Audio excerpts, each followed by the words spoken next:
Hi everyone, I'm Sister Jenna. Welcome to our special Zoom meditation segments. Look, it's no joke. Things are kind of weird. It's just weird. Pandemics, protests, job insecurity, global pause. Everyone's numb, but also everyone's searching. And they might be searching on this little gadget of Zoom in a little box. People from all over the world who don't know each other are coming together in Zoom rooms to figure out who they are, why they're here, and how to meditate. Meditation is something that we've often thought that if we make our minds empty, we've meditated. I don't believe that. I think it's important that we learn how to channel our thoughts in a right way that are connected to our vision, our goal, our spiritual attainments, our mental capacity. Then you're really meditating. Welcome to Wise-ish, your daily boost for the day, your power boost, your dose for the cure. And if anyone can give me a cure for my allergies this morning, it would be great. Thanks for all the well wishes that you've been sending in. I really deeply appreciate it. I think it was when we were doing the construction here, I got into all this paint, and that's when I started to feel a little bit of something. And then I ended up repainting over the bathroom, and of course I go in there 2, 3, 4 times a day, and I'm thinking that that keeps irritating it. And then in our meditation room there's that fresh paint, so I'm sure when all of that paint is gone out of the room I'll be fine. But hey, today we're talking about love versus fear. For the last 2 months I have actually started to investigate this profound power called love. Many of us consider ourselves to be loving people, but why aren't we loving to people who have done us harm? Why is it that the love doesn't show up when they've gossiped about you, criticized you, defamed your character, when they have misunderstood you, if they've abused you? Why is it that my love doesn't show up during those times? And instead, there's another part of our personality that shows up. Have you noticed that? I've found that to be quite intriguing, right? So if I am a loving person, why doesn't the love show up when I need it the most? I know this was going to be one of those mornings for you. But I'd like you to think about it for a little bit. Where does the love go when I need it the most? And what can sometimes replace the energy is, I will never forgive you for what you've done to me. Or, I was mistreated so badly, I didn't know the pain went that deep. Or, oh, that person is so evil, I'm finding it really hard to love them. But if I am love and I am a loving person, what makes me forget that or merge it? I will know it's fear. Fear is an energy that takes, it doesn't give. Fear is connected to your attachments that are so deep-rooted in your consciousness that not even you know how deep the attachment is until you encounter a person that has given you harm. That's why it's been fascinating when you hear stories of people who come forth. We get fascinated. Can you believe it? I've known a story. I remembered working on a project with the Shift Network, and this man, Abdul, his son, who is a pizza delivery person, was, his life was taken by somebody's house that he went to deliver the pizza. So he was shot and killed. And the person thought he was a terrorist because he was of, Eastern origin. And the father went to the person and forgave him. So then for him, I would definitely say that's a loving person. And when you watch visuals like that, when you see stories like that, you go, my gosh, that's so big. I mean, how could he do that? They shot his son, and just because of this racism, but he forgave him. That's love. But then the opposite to the scene, there could be various ways that he could have played that out. He could have justified the fact that I will hate this man for the rest of my life. Why is it like this? How much, frustration and anger. My poor son, he was a good boy. He was just doing his business. And then he could have wanted him to have the death penalty or whatever it was.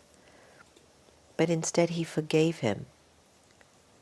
So what the fear does is that it feeds on your level of attachment. And let's just say I hold on to my glasses and I'm attached, right? And you're pulling my glasses away from me. I'm going, no, I need my glasses to see. But you're pulling it away from me. Okay, so let's imagine the universe and the destiny has come and it's pulling something away from me. No, I need this. Don't take it from me. Right?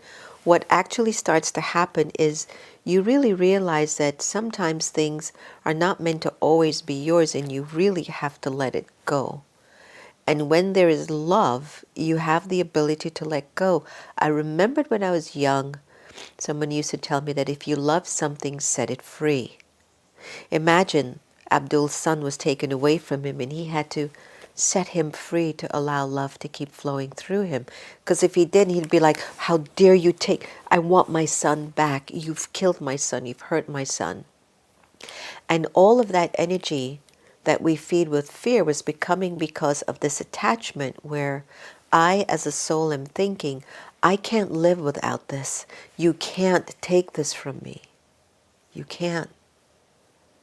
Because I'm scared. Because if you take this from me, I don't know who I'm going to be. I don't know what I'm going to do.